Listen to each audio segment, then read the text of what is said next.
भाई लोग कृति सुरेश का तेलुगु सिनेमाघर से एक मूवी रिलीज किया गया था 4 जुलाई 2025 को। जी हाँ, आपने स्क्रीन पे देख लिए होंगे उप्पू कंपुरम्पू। इस मूवी का नाम ही थोड़ा अजीब है, लेकिन बात कर ले हम इस मूवी में कृति सुरेश का क्या रोल होने वाला है, क्या इस मूवी की कहानी है, तो मैं थोड़ा सा बता दूं ताकि आप इस मूवी की रिव्यू एंड एक्सप्लेन जान सके। तो भाई लोग इस मूवी में बिना कोई चुनाव लड़े, बिना कोई काम किए विरासत में आपको एक लड़की को मुखिया बना दिया जाए और एक गांव को, तो भाई लोग गांव वाले को तो मसाला लगता ही है। यानी कि 2 कॉम्पिटिटर होंगे इस मूवी में, जो कि हमारे बाबू मोहन जो कि भीमैया और साथ में संतू यानी कि मधु बाबू के रोल में नजर आने वाला। ये दोनों कॉम्पिटिटर मुखिया के तौर पे होते हैं, लेकिन कृति सुरेश को इस मूवी में मुखिया बना दिया जाता। क्यों बना दिया जाता मैं आगे बताऊंगा। भाई लोग मान लो इस मूवी में आपको जैसे ही मुखिया का पद आप लेते हो, समस्याएं ऐसा समस्या है जो कि सुनकर आपके दिमाग चौंक जाएगा। यानी कि कॉमेडी भरपूर मूवी है भाई लोग, तेलुगु सिनेमाघर से 2 घंटा 16 मिनट का। यानी कि हम बात कर ले तेलुगु सिनेमाघर का, यार कॉमेडी ड्रामा मूवी है, लेकिन लास्ट में आपको रुला देगा भाई लोग। कसम से इतना इमोशनली है कि आप रो जाओगे। लेकिन जब हंसने की बात आए तो भाई लोग इस शुरुआत से ही जब वो मुखिया का पद ग्रहण करती है, लगातार कॉमेडी चलता है। थोड़ा कहानी स्पॉइल कर दूं ताकि आप इस मूवी को देखो। कृति सुरेश का इसमें एक्टिंग है, क्या इसमें वो कॉमेडी की है, और साथ में बस सुहास एज अ चिन्ना के रोल में जो एक्टिंग की है भाई खतरनाक लेवल का इस मूवी में। यानी कि क्या एक्टिंग है, क्या उनका कैरेक्टर दिया गया है। कृति सुरेश जो मुखिया बनती है उनकी क्या ड्रामा है इस मूवी में भाई, भरपूर कॉमेडी है। तो चलिए थोड़ा सा स्पॉइल कर दो ताकि आप 2 घंटे 16 मिनट देने से पहले हमारी रिव्यू और एक्सप्लेन जान लो।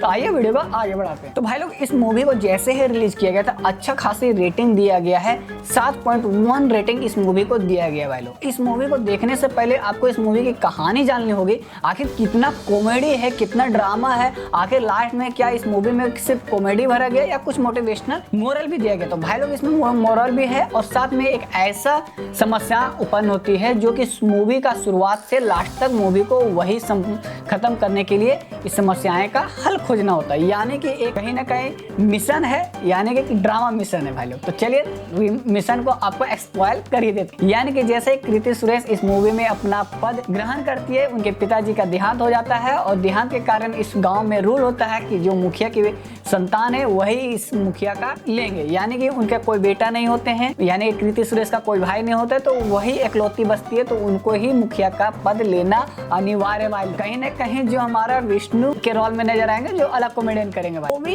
एक्टिंग खतरनाक लेवल का इस मूवी में किए हैं। लेकिन बात कर ले बाबू मोहन एज ए कम्पिटिटर मुखिया के एक्टिंग में क्या एक्टिंग किया भाई लोग। और साथ में हम बात कर ले सातरू क्या एक्टिंग की है इस मूवी में, वो भी मधु बाबू के रोल में। यानी कि भीमैया और मधु बाबू का जो इसमें कॉमेडी चलने वाला है और मिक्सचर करने के लिए हमारा कृति सुरेश एज ए अपूर्वा के रोल में नजर आने वाली है। और बात कर ले चिन्ना का क्या रोल है भाई लोग। चिन्ना ही तो समस्या उत्पन्न करता और चिन्ना ही इस समस्या को हल करता भाई लोग। यानी कि हमारा सुहासी इस समस्या का हल खोजता है, लेकिन किनके थ्रू होता है भाई लोग, हमारे मोहन बाबू के द्वारा। यानी कि बाबू मोहन इस समस्या का पूरा हल वही करेंगे, बट उनको समझ में नहीं आता। कॉमेडी है, यानी कैसे कॉमेडी है वो थोड़ा बता दे। मिशन क्या होता है भाई लोग, जैसे ही कृति सुरेश मूवी में मुखिया का पद लेती है, क्या होता है लाश, यानी कि लाश दफनाने की काम करता है इस मूवी में। यानी कि उनका काम रहता है लाशों का दफनाना, वो नीची जाति से आती है इस मूवी में, ठीक है। तो जैसे ही ग्रहण लेते हैं भीमैया और मधु बाबू लगातार कंपटीटर होते हैं, तो कहीं ना कहीं कृति सुरेश को चाहते किसी तरह हटा के हम मुखिया बन जाए। तो भाई लोग इसमें कहानी क्या रहता है वो समझ लो। तो जैसे कि दोनों लगातार भीमैया और मधु बाबू हमेशा चाहते हैं कि कृति सुरेश को किसी तरह से इस पद से हटाना है और खुद का मुखिया बनना है इस गांव का। इन दोनों का सपना ही रह जाता है। लेकिन कृति सुरेश का उत्पन्न होता है जनसेवा में ही समस्या। कैसे चिन्ना हाथ उठाता है, मुझे एक समस्या है, तो अब पूछती है कृति सुरेश अब तुम्हें क्या समस्या। तो भाई लोग इस मूवी में बोलता है क्या चिन्ना कि जो भी समाधि था वो समाधि का जगह समाप्त हुआ, मात्र 4 जगह बचा हुआ है और 4 ही समाधियाएं डेड बॉडी इस गांव में अब दफना सकते हैं। उसके बाद जगह यानी कि जमीन खत्म हो जाए। तो भाई लोग जमीन के लिए लगातार कॉमेडी इस मूवी में चलता है। यानी कि 4 लाश ही अब इस गाँव में दफनाया जा सकता है, उसके बाद जमीन नहीं है। तो अब यहाँ पे मधु बाबू और भीमैया दोनों का एक्टिंग होता है। अब वो दोनों करते एक्शन कि कैसे ये सारे समस्याएं का हल होगा। अब हमें बताइए अब हम लाश कहाँ दफनाएं। लेकिन उस लाश का भी दफनाना इस मूवी में अलग ही कर्तव्य है। यानी कि उनका रीति रिवाज होता है, रिचुअल होता है कि इस गांव में जो भी व्यक्ति मरेंगे उनको दफनाया जाएगा, जलाया नहीं जाएगा। तो भाई ये भी एक अलग किस्म का ट्विस्ट है इस मूवी में। तो कहीं ना कहीं कॉमेडी इसी को डाला गया। कहीं ना कहीं कृति सुरेश का ये चैलेंजेस क्वेश्चन हो जाते हैं या मिशन हो जाता है, तो उस मिशन को कंप्लीट करने के लिए लगातार वो प्रैक्टिस करते हैं, यानी कि मेहनत करते हैं। दूसरे गाँव जाती है, कहीं ना कहीं उनको जमीन के लिए खोजते हैं और उस जमीन को लास्ट में कैसे हासिल करते हैं आपको भाई लोग इस मूवी में ही आपको देखेंगे।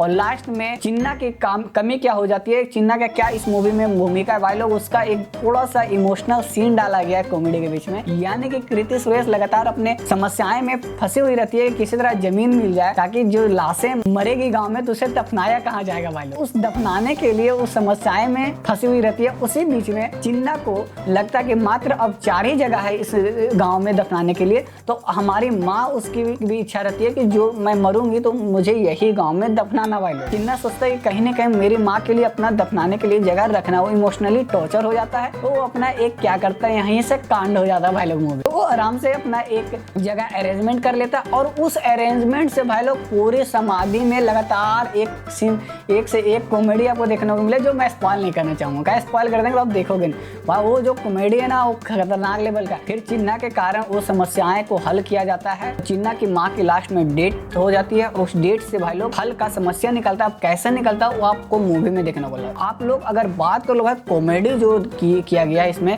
सुहास का और कृति सुरेश का लगातार मस्त है। और इस मूवी में आप देख लो लास्ट में आपको एक मोरल दिया जाएगा जो कि लाशों के लिए किस तरह से लोगों के बीच में अपना स्वाभिमान होता है, वो सारी चीजें आपको इस मूवी में देखने को मिलेगा। तो कहीं ना कहीं इस मूवी में एक रिचुअल राइट भी दिया गया है, रिचुअल कहानी भी है और साथ में एक समाधि को लेकर किस तरह से अटैचमेंट होता है लोगों को गाँव में और अपने गाँव को लेकर एक ममता को लेकर। कहीं ना कहीं बहुत सारे ऐसे इमोशनल चीज़ें हैं लेकिन कॉमेडी के अनुसार। और लास्ट में कृति सुरेश ही इस गाँव की मुखिया परमानेंट हो जाती है वाली। वो कैसे रह जाती है वो आपको मूवी में लास्ट में मिलेगा देखने को। अगर आप 2 घंटे देखते हो तो समझ में तो आएगा ही, लेकिन कॉमेडी से आप हंसते रह जाओगे इस मूवी में। हर एक पल में आपको सिर्फ हंसी ही इस मूवी में होने वाला है। आराम से इस मूवी के 2 घंटा 16 मिनट अपने फैमिली के साथ, कुछ भी वल्गर चीजें नहीं है भाई लोग इस मूवी में, कोई भी एडल्ट सीन्स नहीं है, कोई भी एक्स्ट्रा कंटेंट नहीं है वल्गर का। तो आप आराम से अपने फैमिली के साथ 2 घंटे 16 मिनट खाते खाते एंजॉय कर सकते हो। टीवी में देख सकते हो, बड़े शो में देख सकते हो, कहीं भी जाकर देखो भाई 2 घंटे 16 मिनट का आराम से इस मूवी को देख सकते हो। मेरे तरफ से 100% इस मूवी का रेटिंग है 10 में से 10 क्योंकि कॉमेडी भरपूर है भाई। और लास्ट में जो मोरल मिला गया भाई लोग खतरनाक लेवल को, जो कि आपको मूवी देखने के बाद ही समझ में आएगा। बाकी हमारी रिव्यू और एक्सप्लेन कैसे लगती है हमारी रिव्यू चैनल पर जरूर कॉमेंट बॉक्स में कॉमेंट करो। और आपको इस मूवी को देखने के बाद कौन सा ऐसा कॉमेडी फनी लगा जो हमारे कॉमेंट बॉक्स में जरूर कॉमेंट करो। और लास्ट में हमारे चैनल को सब्सक्राइब करो, लाइक करो, शेयर करो, जो भी करना है करो भाई लोग। और ऐसी चीजें देखने के लिए, रिव्यू, एक्सप्लेन और हमारी मूवी का नाम जानने के लिए भाई लोग चैनल को सब्सक्राइब करो। और भाई लोग आज के लिए इतना ही। जय हिंद, जय भारत।